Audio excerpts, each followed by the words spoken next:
Welcome back to In Pursuit of Magic, where we explore the things that inspire us, connect us, and the magic we find along the way. I'm Matthew Medina, and today's very special guest is an incredibly talented, multi-instrumentalist, New York City-based musician known for his work as a guitarist, bassist, composer, and arranger. You can often catch him playing alongside Jaime Lozano and La Familia, as well as working on his own music and projects. His latest single, Tu Tu Tu, featuring him and Mayela Barrera, is now streaming on Spotify. I'm incredibly excited to welcome Yahir Montes. Thank you for being here, Yahir. I You know for how having busy you are. You have your hands in a lot of projects me. and working with a lot of people, as well as your own stuff. So it's exciting to have you on. Thank you. Thank you for having me. I know we've been trying to get together for a long time, and now it's happening. So that's good news. Yeah, very exciting. And I'm curious because you're involved in so many things and can play so many different instruments, as well as sing and perform. What were your first inspirations when it came to music and learning how to play different instruments? I think that I was like around 13 or 14. I was at school, and I think that I was the only one, maybe the only one who was interested in the music class. And back in Mexico, I used to have during music class a flute lessons. It was I don't know how you call that flute, but like, we call it flauta de pan, the basic one. And I just loved it. I remember like being at my house, just playing the flute all day, and at school the same. And my mom will be like, "Oh my god, there he comes again with the flute," no? So I told my family that I wanted to look for more flute lessons, and I went to uh, we have in Mexico these things called Casa de la Cultura, like House of Culture, where you like go and take free lessons of different instruments. And I found a flute teacher, so I started taking lessons, and after like a month, he was like, I have nothing else to teach you." I don't know if he wasn't good enough or what. And I was like, oh, well, I think I'm going to go back to my house. And then when I was walking out, I remember seeing the guitar class, and I was like, oh, that looks really fun. So I told my family that I wanted to go back to the guitar class. And my grandfather gave me my first guitar. He had an old guitar that he used to play, so he gave that to me, and I went to the guitar class and I started taking lessons. But I saw that because they had like new people all the time, they will teach the same thing over and over. So after like 2 or 3 lessons, I was like, man, this is not for me. This is like so slow. So I went back home and I started like teaching myself with like YouTube videos and that. And yeah, that's how I started. Yeah, and I Wow. think that I I was mean, what's always amazing is it seems like you go ahead. Yeah, finish. no, I was gonna say that going back to your question, I play different instruments. I wouldn't say I play them all like amazing, but I'm always learning and trying to be better at them. But I've been always like a really curious person. And even when I was in the conservatory, I always went to the singing master classes, or I will like share information with a pianist, a friend, or I wanted to go learn from the bassist. And I don't know, I was always like interested in learning many different things, and that's why I think I got involved in that. And I think that's one of the things that now they allows me to work in different places because I can do different stuff, you know? It's true. I think that curiosity and that interest and that pull towards different things, it not only opened you up to so many different opportunities and different skills, but I feel like it just made you multi-layered and you also craved the challenge clearly from a young age where you weren't settled with the basic stuff. Like you wanted more. You wanted to learn more, do more, get better at what you were doing, which I think is an Yeah. ever changing process. You're always wanting to do better and do more, and it still shows with everything you're doing. And Like, clearly, I guess some music may have run in your family. Your grandfather's guitar. Uh, I mean, yes and no. Like, I will say that my grandfather, he played the guitar like for fun when he was young, and he was part of like a Leros trio back in Mexico. He would like serenade other like their families, but he that was it for him. And then I think that for me, I was always surrounded by music in my house because of my dad. He would like listen to everything all day. That was his life. That's still his life, I think now. He would like play opera, but then cumbia. He loved rock and roll, so I have like a Pink Floyd tattoo right here. um nice. yeah, I think that I was always surrounded by music, and maybe that's why also I felt like so connected like right away with it because it was something like familiar, like an everyday thing for me. But he doesn't play an instrument. He Yeah, it's doesn't sing. amazing, The other family members who but he play or just loves sing. music. He just like loves music. Yeah. I mean, that's incredible though, because it's so influential that it affected you in a way where now you're creating music, which is Yeah. is such a beautiful thing to come out of that. And I know you Yeah. do a lot of different things, and I'm curious, what was a moment, if you had one, when you first started to really get involved in music, where you thought to yourself, "This is where I belong. This is what I wanna do." I think that I was really fortunate to have that moment like right away. Like I knew since the beginning that I wanted to do that. And I was also really blessed that my family, they always supported what I wanted to do. And they never said no. They never said, the typical things, like, no, you're gonna starve for the rest of your life, or no, they were like, yeah, you want to be a musician, just take it seriously. And I went straight to the conservatory for high school, and then from that moment, I just I just like did music for the rest of my life. I mean, that's incredible because it doesn't always happen where you have that support from the start. There's some Yeah. concern sometimes, and I hear now and then when I have a guest on that they had that support and how influential it was because it really helped them when they were getting started, and it helped them dive into more stuff, which clearly you're now on this path now that is not stopping.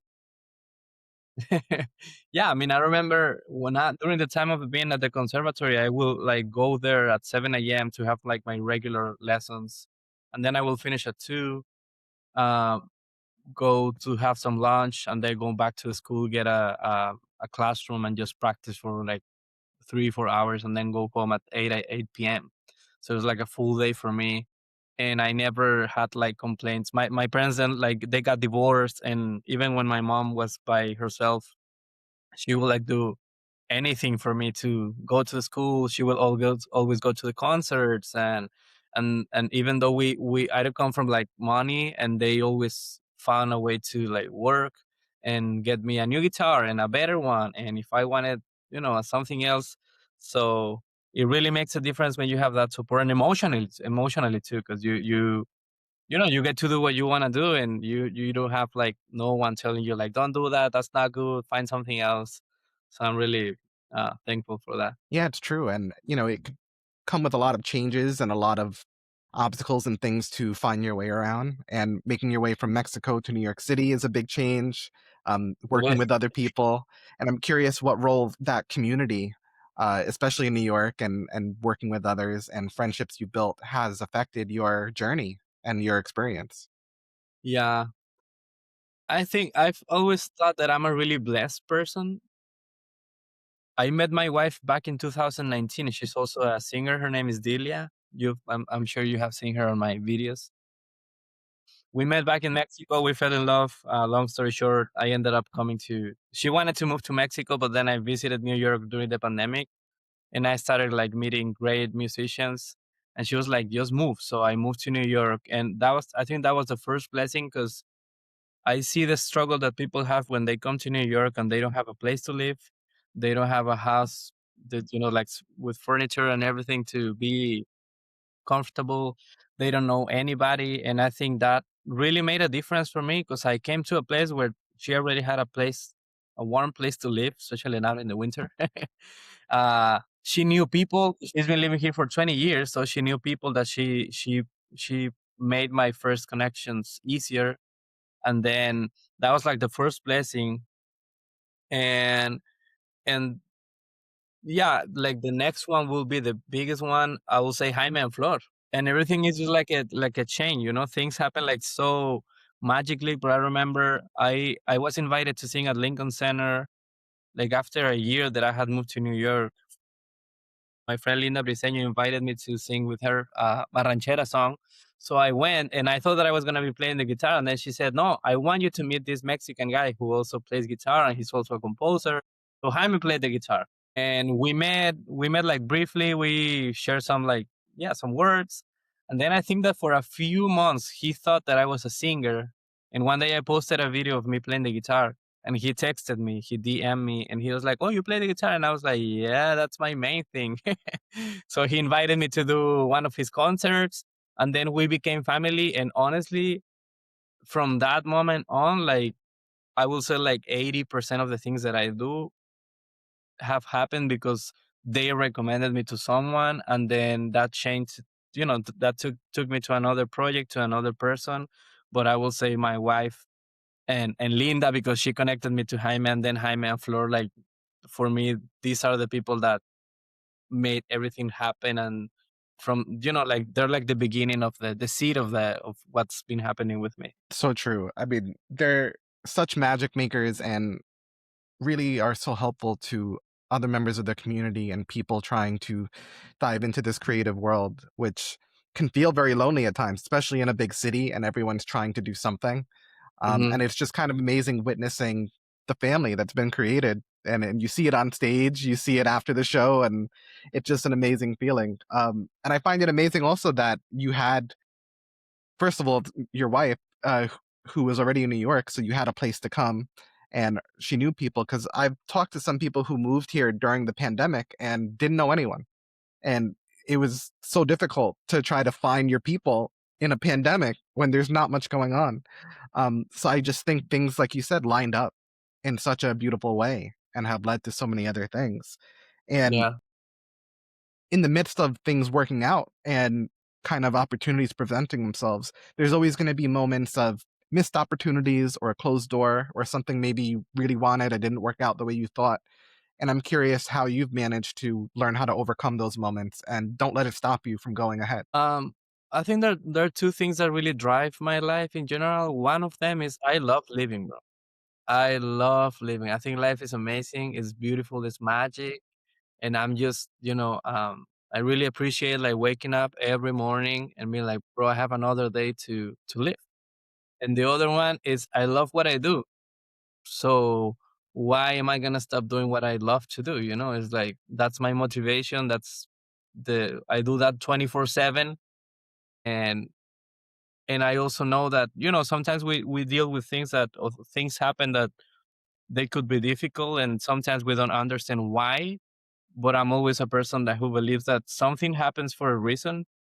There's always a bigger reason. We might not understand now, but then sometimes takes years, and after a few years you're like, oh, I remember that happened, and that happened because of this that needed to happen for me to come to this place. So I think that I always trust God in the process and my process in life, and I know that whatever comes is because it had to come, and if it doesn't happen, it's because it didn't have to happen. So yeah. I think that's such a beautiful perspective to have on life in general and to wake up that way. And I'm wondering, if is that the advice you would give to others who are following a dream, to believe that everything happens for a reason? Yes. And I think that I also connected with Jaime like very well because we're like so similar in that perspective. Like we're always laughing about, not laughing in a bad way, but like for example, I'm a person who believes that if I see people like stressing out about things, and I'm like, bro, don't stress. That's the solution. I'm always like messing with my wife because she's like, I'm sleep deprived, and I'm like, go to sleep. I'm hungry, go eat. Like, I think we complicate ourselves more than because we know what to do. I have to get better to this audition. Practice. I really want to play with this person. Reach out to them. I think we have, and sometimes I don't know if it's fear, if it's because we are the ones who complicate our lives, not. So yeah, it's an advice that I'm always giving that to people. Like, just bro, just enjoy living. Just being alive is a blessing. Why do we have to be complaining and thinking of the things that we don't have instead of counting our blessings? It's true. And yeah, I think fear has a lot to do with it. I think Mhm. sometimes fear can be limiting in terms of what we're chasing after, what we're trying to make come true. If we think, well, I'm not good enough for this, or I'm not, important enough to do that, we have to stop thinking that way and just do it. Just put ourselves out there. Just talk to people, form those connections, those bonds. We talk about how community is such a big thing, and you never know where it could lead. I know Yeah. it's led to a lot of places for you, and your Mhm. process. And I'm curious, within all that magic, where do you find magic most? Is it in writing music? Is it in playing it for yourself or with friends and community, or is it actually just performing on stage in front of an audience? All of them. The other day I was talking to Florencia and she was like, if you could pick an artist that you would like to have like his career, which one would it be? And I was like, bro, that's so hard because I really enjoy like every angle of being a musician. Like I love playing for other people's projects. I love writing. I love composing. I love arranging. I love playing the guitar. I love playing. I just like loves music in general. That everything that it is, I know that I'm gonna enjoy it. So yeah, like I think that every single subject has like its own magic, as you said, and also I think that having and this I think that I realized that this when I was like back in the conservatory because I started like doing classical guitar. That's what I wanted to do at the beginning. But then after a few years, like 3 or 4 years, I won like a national competition in 2014. And then I think that my professor, like he thought that I was gonna dedicate my life to the classical guitar. And I was like, I'm actually want to tell you that I'm not. I'm quitting. This is not for me. And I think because I didn't want to do just one thing my whole life. I always found like pleasure and joy in other and like diversifying myself. Thinking of me being in a room like practicing for hours and hours to give a concert, I was like, nah, man, this is not for me. I'm a social person. I have to play with other people. I love to explore different styles of music. I love like playing in wedding bands in Mexico, cumbia and norteño, but then go to school and play classical. Yeah, so I think that everything has like its own magic. I think what's incredible about that too is, you mention how a lot of times we complicate things that come up as obstacles or issues in our life. And I think part of that solution is knowing ourselves really well. And I think that came into play with you knowing yourself and knowing that all of those different elements are parts of you. One doesn't exist without the other. And so you found a way to use all of them because they're all part of your soul and feeds that part of you, which is a beautiful thing. And you Yeah. pour your whole heart into everything you do. And I know you've been working a lot on uh, two shows that I've talked a lot about on this podcast, which is Roja and Desaparecidas. So I would love to ask you about your work on them and your experience, and I guess what your hopes are for the future of them, because I know there's a lot going on. Yeah, first of all, I have to say that this is really funny that back in Mexico, I used to say that I hated musical theater. And for me it was always like cheesy and like always the same. But then now I see that life wanted to give me a lesson by putting me to work mostly in musical theater. And I know that I said that from a really ignorant perspective because I knew just like three or four things maybe, and unfortunately I made a conclusion out of that instead of like like trying to know more and trying to understand more. I'm reading plays now, which is like Jaime was laughing at me yesterday because, oh, now you're reading theater, and I was like, well, you got me here, so I gotta like nurture myself more on that. So and then I started working with them. And I think that one thing that really helped me connecting with musical theater is that at least when I'm doing with Jaime and Flor all the time, is like they connect musical theater with our culture, like our Mexican or Latin roots. And that really helps.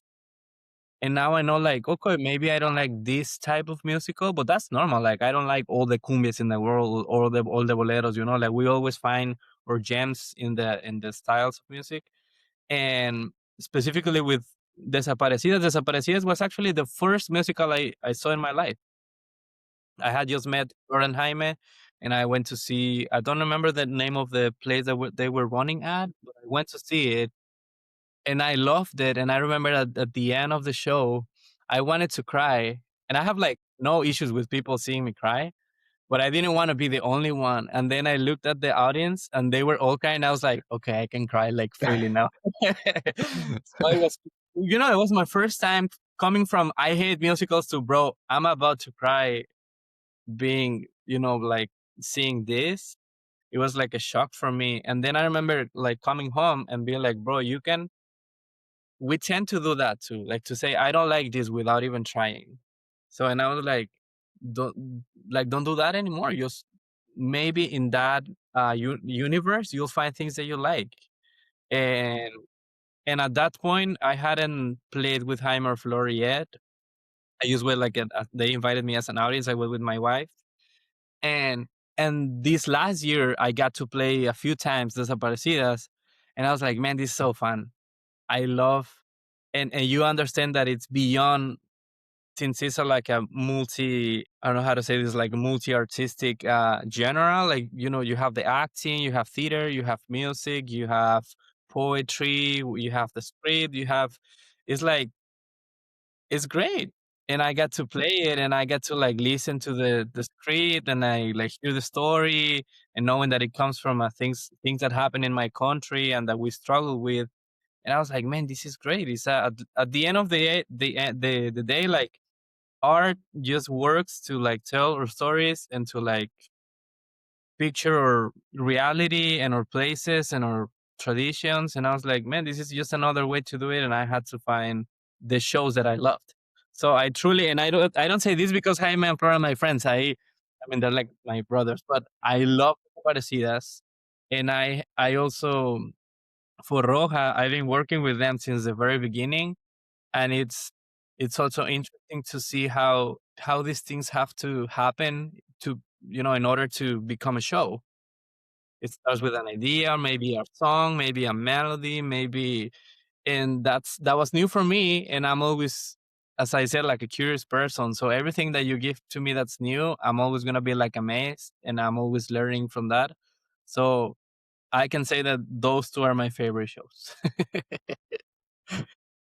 Yeah, I Yeah, I love think them. what's incredible about that is like you started as not loving musicals, and then you found a way that you and others that are part of your community can kind of redefine what musicals are and how they're used to tell stories, which is part of the beauty of it because there needs to be more stories. I mean, musical theater has been one thing for so long, and I feel like Mhm. it's starting to expand and tell other stories and have other voices, and I think we need more and more of that, you know, just hearing about these shows and ideas of how they may be presented to an audience and how they're gonna be set up on stage and all that, I think is so incredible and so unique, and I think we need more of it, so it doesn't Yeah. surprise me that it touched you in that way.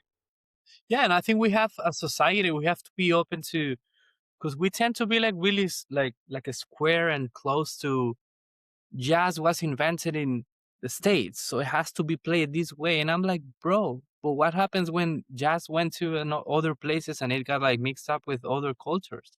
And it's the same with musical theater. It's the same with opera. It's the same with every style of music that it just like transforms because it travels around, and that's fine. Like it doesn't have to be, because I also like, I think we also as musicians, we really want to, or we try to like categorize everything, or put a tag on things, or try to know which one is better.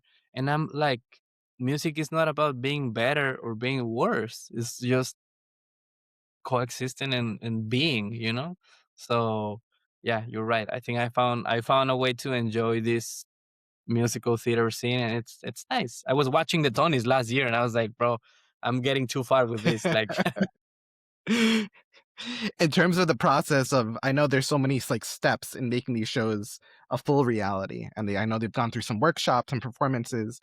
Where are you now in terms of the process and your involvement? with Roja and Desaparecidas. Yeah. Um, I think that I'm always up for whatever they need me to do. Sometimes most of the times it's like working like side by side with Jaime.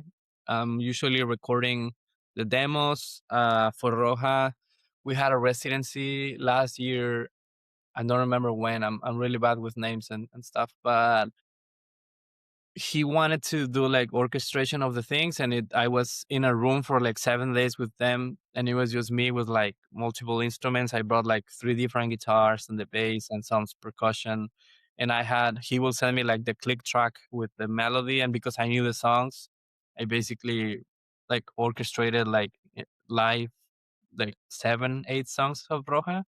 And then from that, you know, he's a composer. He's allowed to, and he will always come to the room, and I'll show him, and he's like, "Oh, nice," or "Can we try this?" Or it's like it's an amazing teamwork. And then I don't know if those are gonna be the final. Um, decisions like artistic wise for the songs, but it was nice to get them to that point.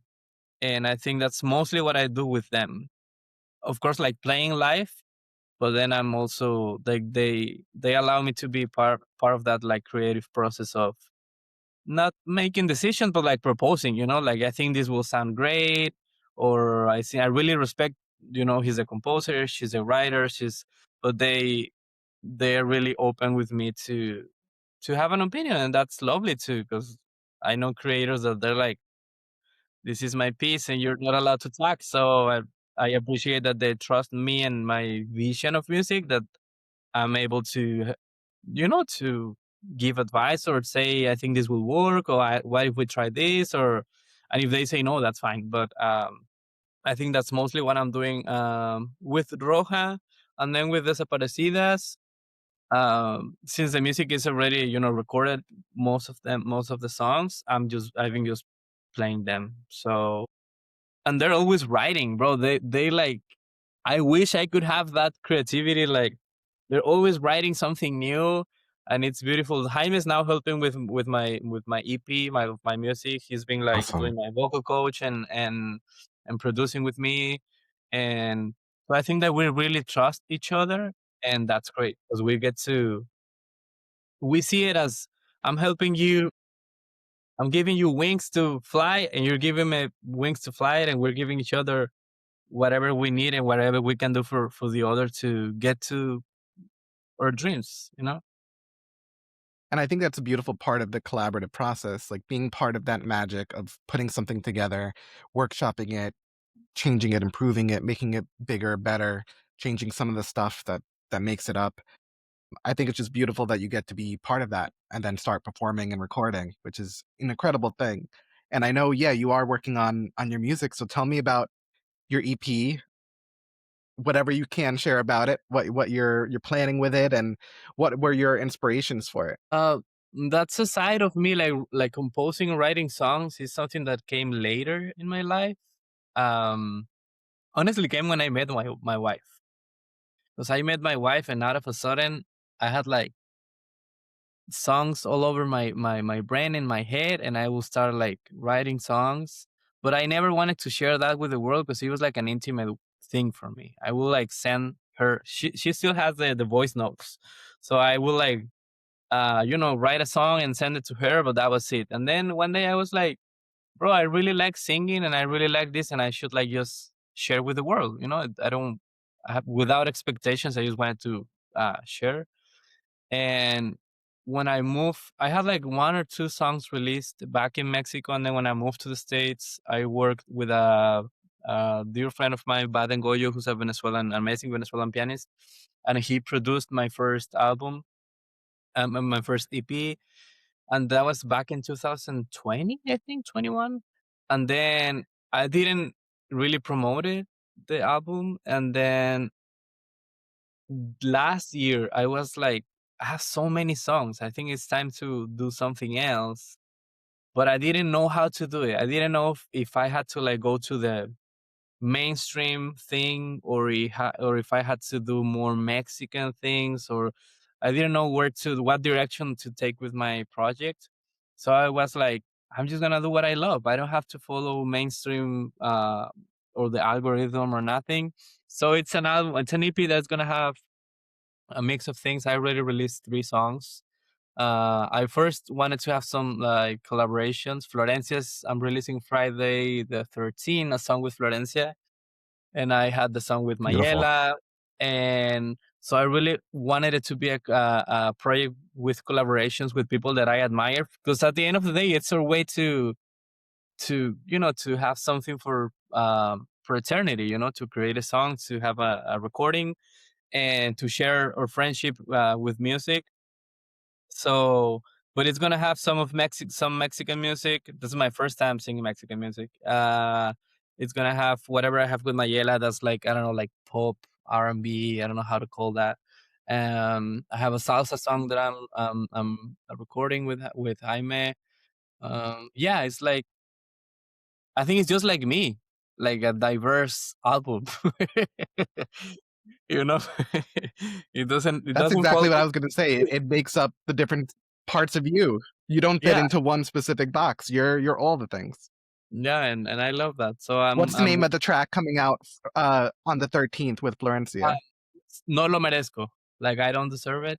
Yeah, it's like a heartbreaking Mexican song, and yeah, I just love like even exploring that. Like I didn't play like traditional Mexican music back in Mexico, and now I'm playing it, and it's great to also explore that and yeah, it's fun. It seems like a lot of fun, and getting to collaborate with some of the people that you've been forming these bonds with and collaborating with a lot, it seems like another beautiful thing.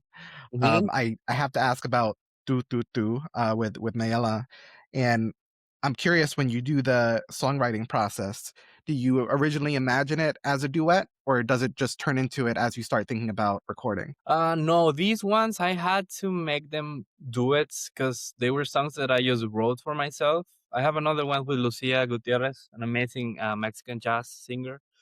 And no, these are just songs that I wrote for myself. And then when I made the decision of having duets, I had to like transform the songs and change the key or adjust a few stuff to make them work with two people, especially because of the vocal range. Um, but yeah, no, they were songs for me, and now I managed to make them work for two people. Do you have an idea in your head of when you wanna release the EP? We're planning, and this is another thing. Like I have to be better. I'm posting more. I have to be better at that, and also understanding the music industry is hard. Like I have to make peace with some things, and so we're planning on releasing early May so we can submit for the Grammys and yeah, I have to make peace with that too, because I don't sometimes I don't like how the industry works, and I don't like how you're like scrolling your phone and you see amazing people that they have like 1,000 views, and then you see something else that is not really good, and they have like millions of views. So it takes me time to yeah. I'm just trying to understand how it works and maybe do better at that. At the end, I'm gonna be the one who's gonna get the benefit out of it. But it takes me time to sometimes make peace with some stuff, including the Grammys and that.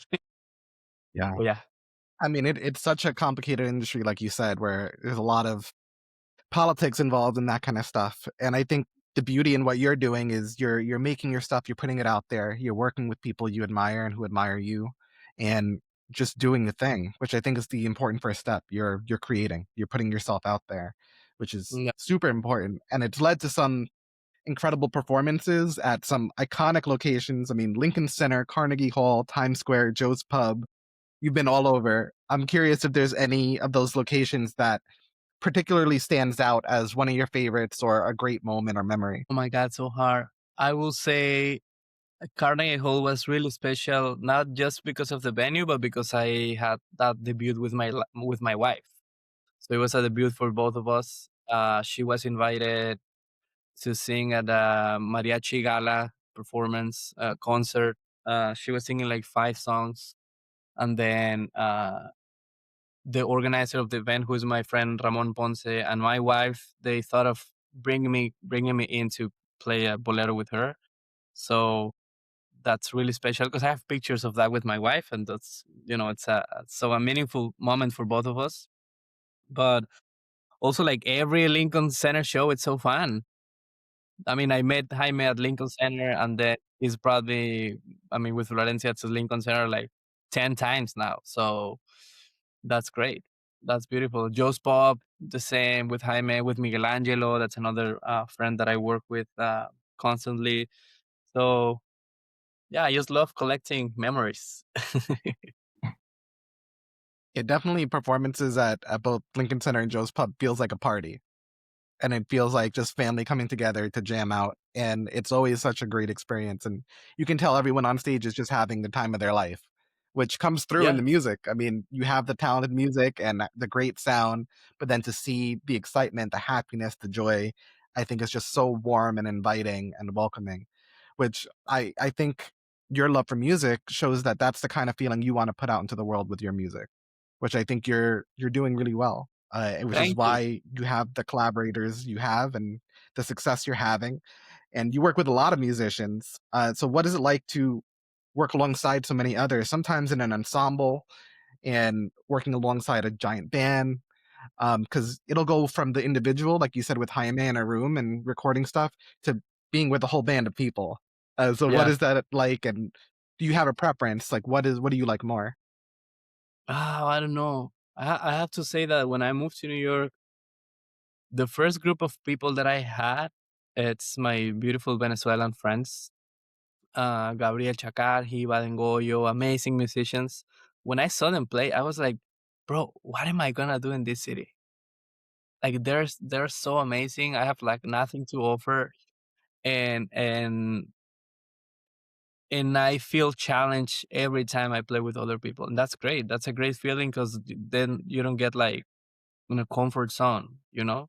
So I truly admire every people that I share stage with, because I think the beautiful thing about music and art is that we are unique. We have something unique to offer, and it's not about who knows more harmony or who knows who can sing better or higher or who can play faster.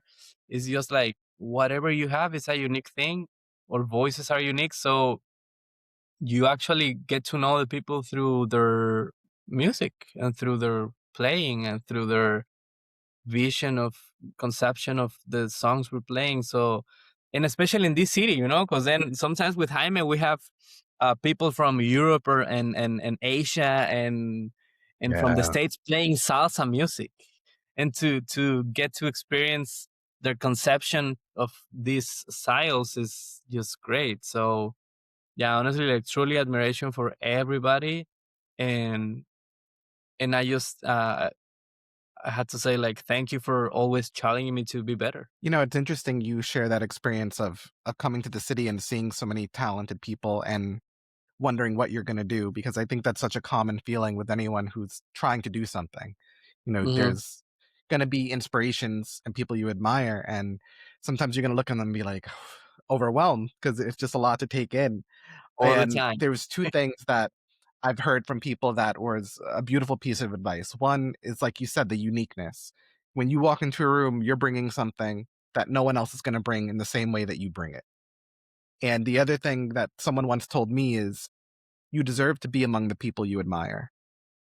And Mhm. I think you're living that life, which is part of the beauty of what you're doing. You found your place, and I think people see it and they welcome it and they embrace it, which is just a beautiful thing to witness. And I know you're going to keep doing so. And writing Mhm. all your own music, a lot of the time when you're working on your own project, I'm very curious what it feels like to finish it and put it out into the world. Are you someone who is like, okay, I'm done, I'm proud of it. That's it. Or are you someone who's like, I'm proud of it, but maybe I should have changed this, or maybe I should have done that. I think it's a mix of feelings. The first one, it's of course the happiness of just like sharing more of you with the world, and again, just like I never take for granted the blessing of living out of what I love to do. I'm living out of like from music, and that's great. So the first one is like the joy and the excitement of, okay, I want people to listen to this. That's one of them. Then another feeling sometimes is also the frustration of going back to the music industry. You never know. Like when I released Mayela songs, the one that I'm singing with Mayela, the two two two, the first post that the first thing that I posted about the release song got like 25 views. And I was like, man, I've been like I've been working, for this project for so long to get 25 views and like 50 plays on YouTube or whatever streaming platform, no?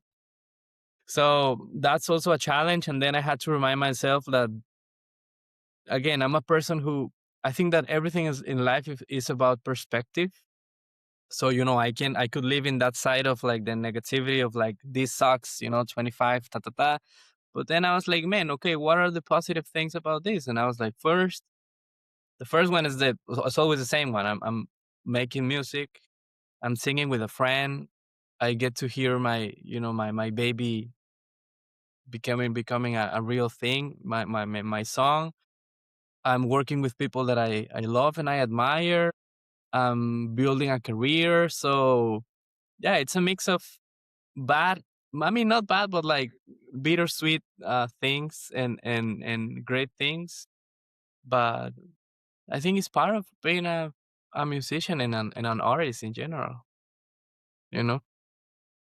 Yeah, and that can get complicated sometimes because there is the business side of things where there are certain things in this industry and in the world that are supposed to measure success or how other people see success.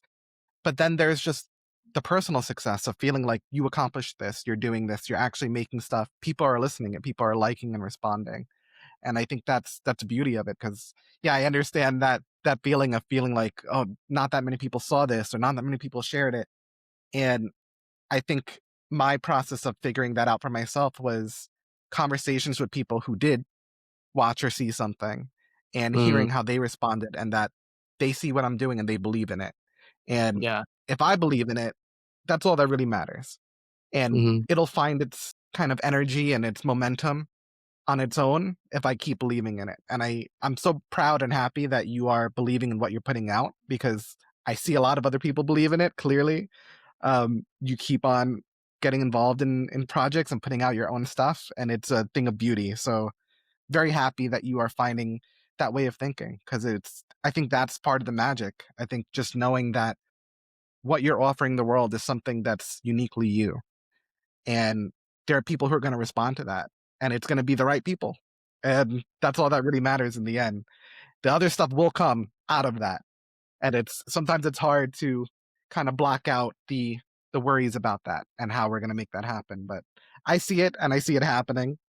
And I know that you are working on so many things at once. So I'm curious, is there anything else you're working on right now or coming up that you want to talk about and share? I mean, the EP, I yesterday I texted, and this, like, reinforced what you were saying. Like 2 years ago, I had a show in Colima, Mexico, where I lived basically my whole life before moving to the States. And during the show, I got to sing a new song that is gonna be part of the EP. And one of my dearest friends, she came to me at the end. She was pregnant, and I was like, I cannot wait for you to release that song because it's perfect for my baby, and that's gonna be my baby song forever. So I remember that yesterday, and I texted her, and I was like, "Guess what? The song is gonna be out soon." And she was so happy, and I was like, "These are these are the moments that we live for." Maybe as you said, it doesn't have 1,000 views, but I'm making happy one of my dearest friends in life. So the EP is exciting. I'm gonna try to get better at like book shows for myself too once I have the EP out. Everything that I'm doing with Jaime is exciting. Always, this desaparecida roja things, new things that they're like creating. I don't know if I'm allowed to say it, but I keep it as a secret. But they're always working This is on stuff. something new, yeah. It's great, and I'm also working with my wife. I produced a mariachi album for her 2 years ago, so we also had to like get better at promoting that. And we are releasing an album together as a duo. We're called Two in Love. So uh, we'll try to put that together. We're recording the vocals, and we don't know when are we releasing this, but hopefully soon. So that's exciting too. And I'm the music director of a Baptist church, so that also brings some spirituality to my life every Sunday. And um, during Christmas, I wrote a musical with my wife, and I was like, again, I'm getting too far with the musical theater. Now I'm writing musicals, but it was fun. It was fun exploring that. And yeah, everything that comes is great. That's incredible. I'm curious, what is the musical about that you wrote with your wife? So it's about we have every year a Christmas concert for the church, and I have to say that I've been feeling really comfortable at this place because it's a place that the first thing they say it's inclusion, it's everything. So you see gay people at church, you see every color, every culture, every language. And for me, this is the first time that I experienced that. So we wanted to, and you feel the community, and that's great. So we wanted to kind of bring those things to the musical. So it was about a family who's struggling with money during Christmas, and they have to tell their babies that maybe Santa's not gonna come with presents this year. They don't have money, but then the community helps to organize a Christmas together, and they bring the presents and they decorate the house together. And there's um, a little kid. She lives in the streets, so she doesn't have a family, and she's always like selling stuff like door by door, and she's working during Christmas, so she's invited over to the party and she becomes part of the family. So it was like, basically reinforcing this you know, community and trusting each other and helping others. And yeah, that was it. It was like an hour long. But it was fun. It was fun to That's beautiful, though.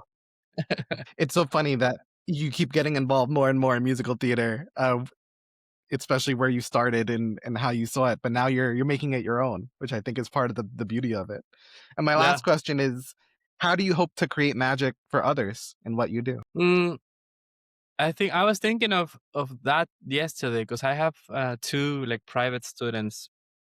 One of them, her name is Mila, and I've been seeing her for like maybe 5 years now. And she's being like, she's a little kid. She's like 10, 11 now. But she started wanting to learn guitar. And then from that, she went to, I want to sing. So I will like help her with singing. And then she wanted to write. And then she wanted to be a songwriter. So we've been like, exploring different things. And now she's dreaming with having an album. She's like 12, 11. So I'm helping her with that. And my older student, her name is Diamond. She's like 32. And the same, she's like writing songs now and she's playing the guitar. And I'm trying to just like, I think that my way is to help others, however I can, to just like, live this part of, they maybe they're not gonna be professional musicians, but just like there's so many beautiful things that you get out from music and art, that if I can be part of that and I can like impulse you to do your dreams. And maybe Mila is gonna be an engineer in 20 years, but if she has an album and she listens to it, the joy that's gonna bring to her at that point. Um, so I don't know. I just love like collaborating with other people and bringing myself to the projects and investing my time in that. And yeah, if that makes a difference for them, that's nice. I think that's beautiful because you are furthering the gift of music and fostering it in other people and nurturing that, which I think is one of the greatest things you could do when you're an artist yourself. So Yahir, thank you so much for coming on. I know you're involved in so many things, and I love hearing all the stuff you're doing for yourself too, and putting out your music. I'm gonna link down below to your pages, and I know you have a track coming out this week, so I'm very excited to listen to it with Florencia Cuenca. Um, and everyone out there, go out there and do some magic. See you next time. Thank you, Matthew.